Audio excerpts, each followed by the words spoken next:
सभी को जय हिंद दोस्तों, आप सभी का हार्दिक स्वागत है जय हिंद रिएक्शंस पे। तो आज की लेटेस्ट और इंटरेस्टिंग वीडियो में आप देखेंगे पाकिस्तानी एनालिस्ट कमर चीमा को, जिनकी स्पेशल गेस्ट होंगी वरिष्ठ पत्रकार आरजू काजमी, और ये दोनों मिलकर बात करेंगे हमारे प्यारे देश भारत और प्रधानमंत्री मोदी के बारे में। तो ये वीडियो काफी इंटरेस्टिंग होगी, आपको बहुत कुछ जानने को मिलेगा। और ये वीडियो का सेकंड पार्ट है।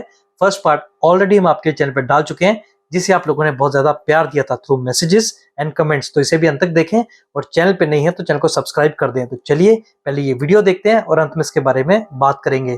जय हिंद, जय भारत। साल अमेरिका से यारियां कर करके तो अब वो कह रहे हैं कि रशिया से तेल ना खरीदो, क्योंकि तुम लोग जो है वो यूक्रेन को बंदे मरवाते हो इससे। ये अमेरिकन कह रहे हैं, मैं नहीं कह रहा।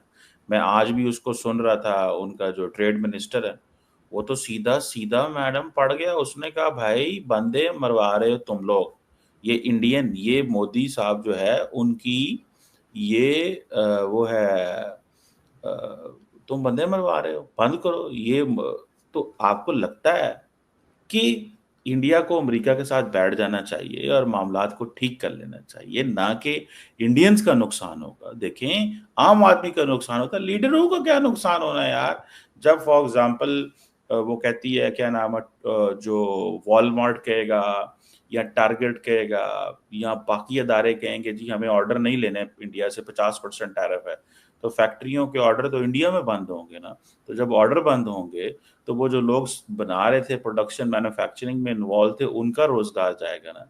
तो सरकार का क्या जाता है? सरकार का तो कुछ नहीं जाता। तो यहाँ पे इंडियन लीडरशिप को बैठ जाना चाहिए। अगले दिन वो जयशंकर ने भी तड़ी लगा दी, उसने कहा मैं तेल नहीं लूंगा आपसे, जाओ नहीं तेल लेना तो ना लो। आपको क्या लगता है इंडिया में ये गुस्सा क्यों है? क्या इंडिया ये महसूस करता है दैट इंडिया हैज बीन बीट्रेड, और ये इंडिया का एक तरीकाकार है कि हमने अमेरिका को पुलिंग नहीं करने देनी? What do you think of that madam? नहीं सर, मुझे लग रहा है कि इस वक्त इंडियन गवर्नमेंट की बात नहीं हो रही है यहाँ, सॉरी अमेरिकन गवर्नमेंट की बात नहीं हो रही है, बल्कि डोनाल्ड ट्रम्प को लेकर जो है वो एक तरह के डिसीजन जो हैं वो लिए जा रहे हैं भारत में। और ऐसा होना चाहिए, हर एक को कहीं ना कहीं जाके, सर टाइमिंग्स बड़े इंपॉर्टेंट होते हैं। ऐसा नहीं है कि कभी भी मोदी जी की और ट्रम्प की बात नहीं होगी, लेकिन इस वक्त शायद उनको ये लग रहा होगा कि अभी कुछ अरसे बात ना करना बेहतर होता है। कई बार होता है आपके साथ, कई लोग जो होते हैं वैसे होते हैं जिनके साथ आप थोड़ा सा डिस्टेंस कर लेते हैं अगर वो आपके ऊपर जबरदस्ती अपनी चीजें आपके सर लगा रहे हो। तो वही मेरा ख्याल है कि इस वक्त भारत कर रहा है कि वो एक तरफ से उन्हें ये मैसेज भी दे रहा है कि जी हम तो रशिया के साथ भी बिजनेस करेंगे, हम अपनी मर्जी से ऑयल भी लेंगे या कुछ भी करेंगे, और चाइना से भी बातचीत शुरू कर दी है, लेकिन उसके साथ साथ अमेरिका को थोड़ा सा डिस्टेंस पे कर दिया है। अब ऐसा नहीं है कि ये कोई परमानेंटली हो गया है और ये कभी भी बात नहीं करेंगे। और जहां तक उनकी पब्लिक का नुकसान है, तो वो थोड़ा नुकसान उठाना पड़ता है कभी कभी। जैसे कहते हैं ना कि नजदीकी फायदे से पहले दूर का नुकसान सोचना चाहिए। तो शायद वो यही सोच रहे हैं मोदी जी कि अगर अभी फौरी तौर पे बात कर ली तो शायद भारत का नुकसान ज्यादा होगा। लेकिन अगर थोड़ा ट्रम्प को ये समझ आ जाए कि भारत को एक तरह से बहुत छोटी कंट्री या उस तरह से ना लें कि जी ठीक है एशिया में है क्या कर लेंगे, और इस किस्म की चीजें, जो क्योंकि अमेरिका की आदत है, वो हर एक को चाहता है कि उसके अंडर है। पाकिस्तान को भी उन्होंने कहा कि जी आप जो है वो ईरान के साथ आप पाइपलाइन पे काम नहीं कर सकते, सैंक्शंस लगी हुई है, ये है वो है, तो उस पर पाकिस्तान रुक गया। लेकिन दूसरी तरफ चाबहार पोर्ट पे ईरान के साथ भारत काम कर रहा है, सैंक्शन वैक्शन किसी की परवाह नहीं कर रहे। तो सर वो अपनी अपनी जगह पे हर एक की एक पोजीशन होती है। अगर कोई कमजोर है इकोनॉमी वाइज या किसी और वजह से, गवर्नमेंट के अंदर इतना दम नहीं है कि वो अमेरिका को जवाब दे सके, तो फिर ये होता है। अदरवाइज आपने देख लिया कि किस तरह से भारत ने जवाब दिया, और उसके बाद ना तो उनके कोई, उन्होंने वर्ल्ड बैंक जाना है, ना उन्होंने IMF जाना है, ना कोई इस तरह का काम है कि उन्हें फंड चाहिए अमेरिका से कि वो डरें। तो इस वक्त मेरा ख्याल है ये पूरे रीजन के लिए अच्छा है, सिर्फ भारत के लिए नहीं।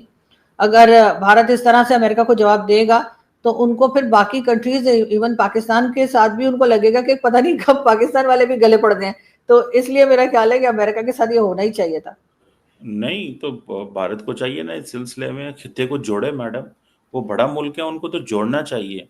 अगर वो चाइना के साथ अपने मामला ठीक कर सकता है तो वो साउथ एशिया में भी सबके साथ ठीक कर सकता है। लेकिन भारत इसमें वो समझता है कि अगर पाकिस्तान के साथ मामला ठीक हो गए तो फिर बाकी उनके इंटरनल मामला सही नहीं होंगे। नहीं नहीं तो नहीं सर, इंटरनली भी तो पाकिस्तान सियासत करनी है ना, उधर भी तो सियासत भी तो जीतनी है ना। निरा डिप्लोमेसी तो नहीं जीतनी ना मैडम, क्या ख्याल है? तो सर वो वहां पे क्या कहें, अगर अगर पाकिस्तान के साथ मामला को ठीक करने आए तो वो अपनी पब्लिक को, अपने लोगों को क्या बताएं कि हमने क्यों मामला ठीक किया, पाकिस्तान ने ऐसा क्या कर दिया जिसकी वजह से हमने मामला ठीक कर लिए। पाकिस्तान कुछ तो करे ना, चाहे वो टेररिज्म की बात हो, जिसे हम खुद कहते हैं कि जी हम खुद भुगत रहे हैं तो ये हो रहा है वो हो रहा है। सर हम कुछ भी ना करें, वो कहें वैसे ही रात को सोएं और सुबह उठ के कहें कि जी हमने मामला ठीक करने पाकिस्तान से, हमें रात को ख्वाब आया था, ऐसे थोड़ी होता है।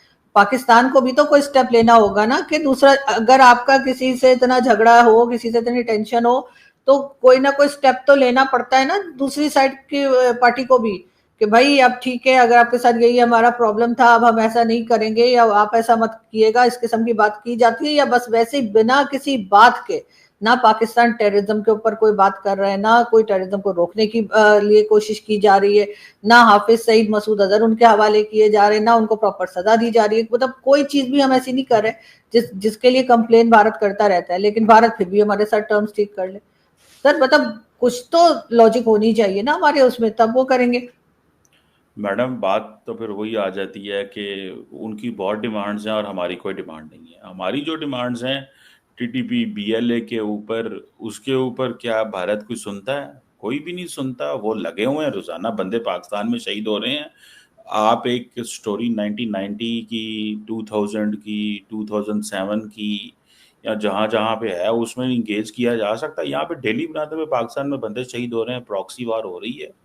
वो तो एक और खैर तरफ हम चले जाएंगे, लेकिन मैडम सवाल ये पैदा होता है कि ये जो ट्रम्प साहब ने, आपको लगता है ये ट्रम्प सीरियस है वाकई भारत के साथ, और इंडियंस अब गुस्सा कर जाएंगे, या कि आपको लगता है कि इंडियंस अंदर खाते वेट कर रहे हैं यार मामला सारे ही उजड़ जाएंगे, अमेरिका से मामला ठीक कर लें? आपको क्या लगता है? देखें, अमेरिका जब किसी मुल्क की तरफ जाता है तो सारे उधर जा पड़ते हैं।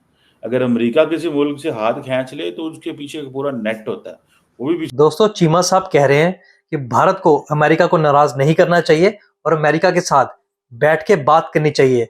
अब मुझे ये समझ नहीं आ रहा कि चीमा साहब को अचानक भारत की इतनी चिंता हो गई है, या फिर अपना डर सता रहा है कि भारत अगर चीन के और करीब आ गया तो कहीं पाकिस्तान को लात ही ना मार दे। चीमा साहब, आरजू काजमी जी ने बिल्कुल सही कहा। भारत को छोटी कंट्री मत समझिए, भारत में बहुत दम है, भारत अपने फैसले खुद ले सकता है। पाकिस्तान को भारत की चिंता करने की जरूरत नहीं है, पाकिस्तान अपनी चिंता करे। वैसे ही आप लोगों के पास खाने को आटा नहीं था, ऊपर से अब पानी भी आ गया, तो कहते हैं कंगाली में आटा गीला होना, वही हाल है पाकिस्तान का। ये तो वही बात हो गई कि बच्चा खुद तो क्लास में फेल हो रहा है, पर वो टॉपर को बता रहा है कैसे पढ़ाई की जाए और कैसे टॉप किया जाए। वही हाल है इन पाकिस्तानियों का। और चीमा साहब भारत को ज्ञान दे रहे हैं कि भारत को सबसे अच्छे रिश्ते रखने चाहिए। चीमा साहब, आप फिक्र मत करिए, 2-4 मुल्कों को छोड़ के जो वैसी जिहादी मुल्क है, जिनका खुद का सत्यानाश हो चुका है और बेड़ा गर्क है, उनको छोड़ के भारत के रिश्ते सबसे बहुत बेहतर है। आप अपनी चिंता करिए और आप साउथ एशिया की तो टेंशन मत लीजिए। साउथ एशिया में दो ही बड़ी ताकतें हैं, भारत और चीन। अब वो दोनों साथ आ चुके हैं, आप अपना पिछवाड़ा संभालिए। तो इंडिया जो है उसको तो कहा जा रहा था कि it is a country which will counter communist China, but the problem is कि इंडिया तो कम्युनिस्ट चाइना से जपियां डाल रहा है, वो ट्रम्प के ट्रेड एडवाइजर कह रहे हैं। तो आपको नहीं लगता कि ये मामलात इंडिया और चाइना अमेरिका के जो हैं वो डिटीरियरेट होंगे? इसमें पाकिस्तान के लिए भी कोई अपॉर्चुनिटी है या नहीं? पहले जरा डिटीरियरेशन पे बताइएगा कि चांसेस हैं मजीद होने के, और हमारे लिए क्या अपॉर्चुनिटी है? हमारी लाइन सेट हो गई है, हम जरा इस वक्त गुड बॉयज। नहीं सर, हम हमेशा किसी के नुकसान में ही अपने लिए क्यों अपॉर्चुनिटी ढूंढते हैं, मुझे ये समझ नहीं आती। हमने तो मतलब अगर हमने तो अगर नहीं भारत नुकसान और किया। अमेरिका के ताल्लुकात खराब होंगे तो हमें अपॉर्चुनिटी मिलेगी। नहीं, हमने तो नहीं नुकसान किया। और एक और बात जो आपने बात की, मैं उसमें थोड़ा ऐड कर दूं। उसकी वजह है कि अमेरिका ने डी हाइफनेशन की हुई थी, जब सिर्फ इंडिया से ताल्लुकात अच्छे थे तो पाकिस्तान से नहीं थे। सो इस चीज को जेहन में रखिएगा। तो मैं ये कह रहा हूँ कि अगर वो सिर्फ इंडिया से खराब करते हैं तो क्या पाकिस्तान से अच्छे होंगे? ये अमेरिकन पॉलिसी है, इंडिया से अच्छे तो पाकिस्तान से खराब। मैं ये उस एंगल से भी बात कर सर वो तो अमेरिका की आदत है ना कि वो इस्तेमाल करता है पाकिस्तान को, कभी अफगानिस्तान के लिए तो कभी भारत के लिए।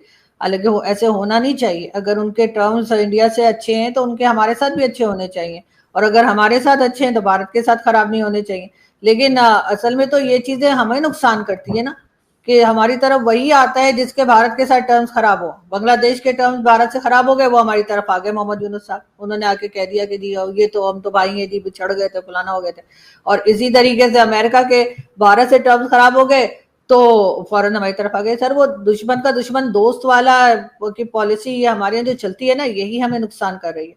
और ये अमेरिका और भारत ज्यादा दिन अलग रहने वाले भी नहीं है। जाहिर है कि जिस तरह से दोनों कंट्रीज काम करती रही हैं इससे पहले भी और आगे भी करती रहेंगी, तो उसमें पाकिस्तान को सोचना चाहिए कि जी हम इन दोनों की लड़ाई का हिस्सा ना बने।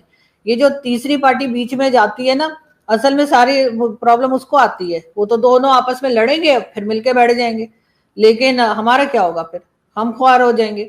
बजाय इसके कि हम दोनों से टर्म्स अपने ठीक रखें। हमें इस वक्त हमारे साथ अगर चाइना है, तो चाइना भी तो भारत से बात कर रहा है, तो फिर चाइना ने हमें क्यों ऐसा नहीं किया कि हमें छोड़ दे, हमें साइड पे कर दे, या वो कर देगा आपके ख्याल से? तो अगर चाइना भी उसी तरीके से सोचा जाए तो फिर हम तो जैसे कहते हैं ना, कहीं के नहीं रहेंगे अगर चाइना ने हमारा हाथ छोड़ दिया, क्योंकि आजकल वो भारत के साथ है। तो सर ये तो हमारी पॉलिसीज आजकल गलत चल कोई रही है। भारत अभी क्या मैडम, अभी तो उधर पार्लियामेंट में लड़ाई हो रही थी कि भारत के साथ है। अभी तो 2 मुलाकातें हुई है। आपने कहा है मोदी साहब 7 साल बाद जा रहे हैं इन चाइना। आपने कहा पाकिस्तान चाइना के ताल्लुकात में तो कोई, अब भारत तो उसमें इंटरवीन नहीं ना हो सकता। मतलब पाकिस्तान चाइना ताल्लुकात तो अच्छा, मैडम सिर्फ अमेरिका डिप्लोमेसी के साथ हो सकता है सर, चाइना के साथ नहीं हो सकता सर, ऐसा नहीं है। लेकिन ये चाइना कि इस पाकिस्तान वक्त ताल्लुकात 78 साल से एक ही पेस पे चल रहे हैं मैडम। ये तो बात माने, ऊपर नीचे कभी नहीं है। चीन से हाँ हमें सर, इख्तिलाफ हो सकता है, ये 78 साल से एक ही पे ऊपर ही जा रहे हैं। और इस जंग में तो टॉप पे चले गए, बिल्कुल ऊपर से देख रहे थे इंडियंस क्या कर रहे हैं। तो ये तो माने ना मैडम, फिर पाकिस्तान की डिप्लोमेसी तो है ना मैडम। वाह अमेरिका भी सर। साथ है, चाइना भी सर साथ है। चलो इतनी तो तारीफ कर दें आज पाकिस्तान की, ये नहीं सियासी सर, मैं लीडरशिप की, सर मिलिट्री नहीं, लीडरशिप की। नहीं सर, ना मिलिट्री लीडरशिप अच्छा कर रही है, ना सियासी लीडरशिप अच्छा कर रही है। इसलिए कि अगर पाकिस्तान की इकोनॉमी पे सचमुच में काम हुआ होता, तो यकीनन आज हम भी एक मजबूत कंट्री के तौर पे सामने आए होते। हमारे साथ ये प्रॉब्लम्स ना होती जो इस वक्त हैं। भारत के साथ हर कोई बात करना चाह रहा है। मैं इसलिए नहीं कह रही कि मैं कोई भारत की साइड ले रही हूँ या कुछ, जो लोग मतलब अभी नीचे कमेंट में बुरा भला लिखेंगे, बल्कि आपको अपने आप को इस काबिल बनाना पड़ता है कि लोगों को आपकी जरूरत हो। इसलिए नहीं कि आपको इस्तेमाल करना है कभी अफगानिस्तान के लिए, कभी भारत के लिए, कभी ईरान के लिए। आपके यहाँ आपकी इकोनॉमी को स्ट्रांग होना चाहिए, आपके टर्म्स आपकी हर कंट्री के साथ होने चाहिए। जिसका भी बॉर्डर लगता है उसके साथ तो आपके टर्म्स बेहतर होने ही चाहिए। लेकिन हमारे यहाँ ऐसा कुछ नहीं हो रहा। भारत हमें क्या कहता है? सिर्फ 2 चीजें, एक कश्मीर और दूसरा टेररिज्म। चले, कश्मीर पे बातचीत नहीं हो सकती, दोनों अपनी अपनी जगह पर हैं, मैं उस पर नहीं बोलूंगी, लेकिन टेररिज्म को तो हम कर सकते हैं ना, उस पर तो हम बात भी कर सकते हैं, उसे तो हम कंट्रोल भी कर सकते हैं बिल्कुल सही और है, उनके हवाले भी कर सकते हैं, तो मसला हल हो जाएगा। लेकिन हम करना नहीं चाहते, क्योंकि सर बिल्कुल बहुत से टेररिज्म लोगों की दुकानें चलती हैं। जब तक हिंदुस्तान पाकिस्तान लड़ते रहेंगे, बहुत से लोगों के सर कनाडा में प्लॉट आ जाएंगे, बहुत से लोग कॉर्नर का प्लॉट यहाँ ले लेंगे, और अमेरिका कनाडा कई कई जगह पर सर प्रॉपर्टीज आ जाती हैं, आपको पता है। बिल्कुल सही कह रही है मैडम। ये जब तक लड़ाइयाँ होती हैं तो बहुत सारे प्लेयर्स फ़ायदा उठाते हैं। कोई 5 साल की हुकूमत जीत जाता है, किसी को कोई फ़ायदा मिल जाता है, किसी को कोई फ़ायदा मिल जाता है। सो कोई हुकूमत में रहना पसंद करता है, कोई लड़ाई जो है वो बढ़ाना पसंद करता है। सो डिफरेंट किस्म के जो है प्रोजेक्ट हैं वो जो निकलते हैं। थैंक यू वेरी मच आरजू काज़मी साहब, इट्स बहुत ऑलवेज शुक्रिया pleasure sir. Talking to you. बहुत शुक्रिया। चीमा साहब, आपको बार बार दुनिया यही समझा रही है कि दूसरों पे इल्जाम डालना छोड़ दीजिए, अपने गिरेबान में जाके। यही बात आपको आरजू काज़मी ने समझाई है कि दुश्मन के दुश्मन को दोस्त मानना छोड़िए, अपनी कुछ हैसियत बनाइए ताकि लोग आपके पास आ सकें, आपके पास बिजनेस और इकोनॉमी की कोई बात कर सकें। क्यों हर जगह अपनी टांग फड्डे में अड़ाते हैं, उंगली करने की आदत है, और बाद में ऐसी थप्पड़ पड़ती है कि फिर पूरा पाकिस्तान ही घूम जाता है। और चीमा साहब बड़े ही गर्व से बता रहे हैं कि चाइना और पाकिस्तान की दोस्ती पिछले 78 सालों से एक जैसी है। चीमा साहब, मालिक और नौकर जो होते हैं ना, कई नौकर बड़े वफादार होते हैं, वो मालिक के पास मरते दम तक रहते हैं। वही हाल है पाकिस्तान का, और चीन भी पाकिस्तान को लूट रहा है। ये बात आपको समझ में आएगी आज से 10, 15, 20 साल बाद, जब पाकिस्तान चीन की पूरी तरह से कॉलोनी बन चुका होगा। आपको आप ही की जमीन से निकाला जाएगा। ये बात उन बेचारे मासूम बलोचियों को तो समझ में आ गई है जिनके मिनरल्स को चीन एक्सप्लॉइट कर रहा है, पर आप लोगों को तब समझ में आएगी जब पूरे पाकिस्तान पे चीन का कब्जा होगा। और मैं फिर आपको बता दूं कि भारत की चिंता आप छोड़ दो। भारत और अमेरिका 2 बड़ी शक्तियां हैं। डेमोक्रेसी है, डेमोक्रेसी वैसे भी इसे लोकतंत्र कहते हैं, आपके यहाँ जमहूरियत कहते हैं, वो आपके समझ में तो आएगी नहीं, ठीक है, क्योंकि वो सिर्फ आपके नाम पे और सिर्फ पन्नों पे ही है। पर भारत और अमेरिका के रिश्ते बहुत ही जल्दी ठीक होंगे, और भारत हमेशा की तरह हर देश के साथ अपने रिश्ते बना के रखेगा और बैलेंस बना के चलेगा। तो दोस्तों, आशा करता हूं वीडियो आपको काफी पसंद आएगी। वीडियो अगर आपको अच्छी लगे तो इसे लाइक और शेयर जरूर कर दें, और अपने विचार हमें कमेंट सेक्शन में लिखकर जरूर बताएं। और एक बार फिर चैनल पे नए तो चैनल को सब्सक्राइब कर दें। जय हिंद, जय भारत।